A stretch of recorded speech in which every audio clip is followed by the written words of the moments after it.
Okay, so this was like the first Saturday that my friend had just came back from being overseas because he's in the army.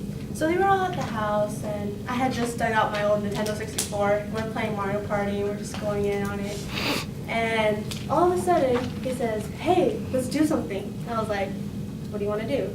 My friend Bobby, who was sitting on the couch right next to him, he's like, "No, every time you suggest something, we always get into trouble." And I'm like, "Okay, what do you want to do?" You know, I had the keys, but he drove to my house because he was a couple blocks away from me. And so he's like, "Hey, there's this place in Downey that is like an abandoned mental institution. We should totally go and check that out." And I was like, that's right by the courthouse. I know there's cops there. I don't know. I didn't want to get in trouble because I had just gotten in trouble the weeks before that. And so I was like, you know what? Let's go. So then I handed him the keys. He starts driving. We get up to, I think it's Bellflower before it hits Downey. And we get up to this little hill, we turn, and we see that it's all gated off. And like, there's a security that's at the end of the road, and he's just like, there's something weird about this. So I was like, I'm not gonna go through it.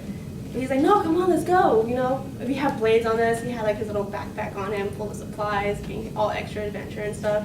And I was like, okay. So we ended up parking down a couple blocks away. I had this Domino's and Jack in the Box across the street. And I was like, I'm kind of hungry. Let's go eat. He's like, "No, we're gonna go do this." I was like, fine. We suit up. We were like walking over there, trying not to make any noise because it was this little alleyway. And we see this car drive by. We duck down and we're like, oh shoot, we don't want to get caught. We're all wearing black. All of a sudden, we get to like the middle part of the mental institution, and there's like this abandoned house, and it's all boarded up. But we didn't know that because we couldn't get to the other side yet. So we crawl up through the gate, and it's wood. We hear our feet crunching on the leaves and all, and we're like shit.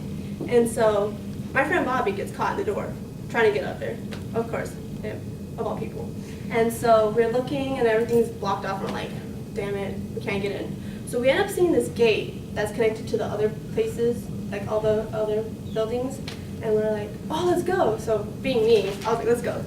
And so my friend Nathaniel, he opens up the gate because there's like this little slit, and he opens it, and I go in, and I'm like checking things out. I'm like, okay, there's a building here, there's a building there. And we notice some little animals on the floor, and we're like, okay, we're good, chilling. We go into this first building. There's like papers on the floor. There's like people that tagged on the walls and the floors, and you see like this wheelchair, like the papers of patients and stuff. And we're just looking, and we're like, okay. And it smells like you could smell the mold and like just the old water because it had just rained 2 nights previous. We're like, okay. So we ended up going to this other building. This other building, half of it was like burnt down, and there was like no roof. And it was like, you could totally tell that it was not stable at all. But right next to it, there was like a metal staircase. So we're just walking up there, and then we're walking, and you can hear our feet again. You can see the holes in the floor, and we can hear like things. Like, you can hear the surrounding things. You can hear the cars on the other side of the institution and stuff. And then all of a sudden, my friend Bobby gets his foot stuck in the floor. My friend and I were like, Nathaniel, we're like, get him out, get him out. And all of a sudden, Nathaniel stops, and he grabs my arm, and I'm like, what? And he's like, listen. And I was like, what am I listening to? All of a sudden, you hear more footsteps on the same platform that we're on. We're like, what is that? And you hear people whispering, and I'm like, oh shit. I'm like, Bobby, you need to get out of there. He's like, I can't. I was like, so we drag him out. The floor comes falling off underneath him, and we're like trying to book it out of there because we're on the other side by now.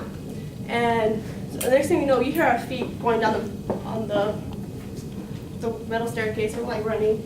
We turn around. We see these 2 guys in white suits. We knew they were men because they were like just like the figure, and they're like broad shoulders, and they started running after us. We started booking it out of there. We had no idea what they were or who they were. Maybe for all we know, it was like people that worked there. We started running over there. We don't even go through the gate anymore. We like jump over the fence at this point, and we're like, shit. We're booking it. We get to the car. No one says anything to anybody. And by the time we get home, we couldn't sleep. We're like, shit, what did we just get ourselves into? 2 days later, my friend Nathaniel takes his girlfriend back. Just to, scare her a little bit before he leaves a few weeks after. She says that when they were over there, that she saw the same exact 2 men on the other roof, on the other building that they were at. she didn't tell me anything until they got home. And he's like, he just started freaking out. And he called me right away and was like, hey, she just saw the same thing that we saw. And I was like, shit. So that must have been the weirdest day of my life.